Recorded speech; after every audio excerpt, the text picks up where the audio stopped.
Alright, now as you can see, there's kind of moss around the walls and ceilings, but not really. And you can't really see where it's highlighted by the light coming through the tunnel. That will be dwelled a little, or calmed down a little bit too. It's not going to be quite that bright. It will be calmed down a little bit. Okay, let's do a little bit greener. And well, I do want it blurry, so I'm doing it. I am putting it in with a, what is this? I'm using a filbert. I'm kind of blurring it out too as I go in. I don't want it to be super, super bright green, and I'm trying to hit mostly the curve, so that's where the light is hitting right now. It's kind of bouncing on this curve, and it will be hitting again, going up a little bit into the ceiling, right? And we'll start doing that too, but I want to show the curve. That's what I'm doing right now, right? Now your eyes are following that curve up because I'm bouncing shadows and light into, again, areas that don't really exist to make your eyes think that they do. And let's start, right? And it goes up this way. And this will actually come down a little bit more down here. Fade out there. Maybe a little bit too bright here. Let's blur it out a little bit. Blur out a little bit of Payne's gray. A little bit darker there. There we go. See, it's not quite as dark anymore. Fade a little bit. But now you can see the curve of the wall there, right? A little bit brighter up on top.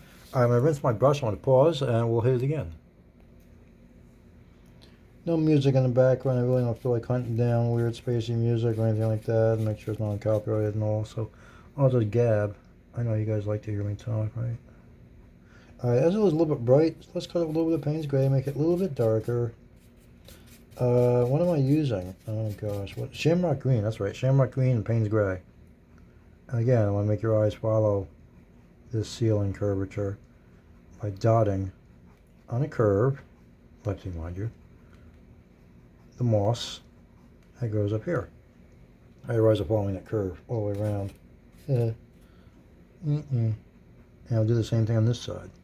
It grows on this side too, past the castle, and I purposely made it some parts of it, so you don't want to like have the castle framed by it. I kind of blurred it like in between the castle turrets and stuff like that, purposely, because you do want to show the fact that it's growing behind the castle. I didn't put the castle in as an afterthought.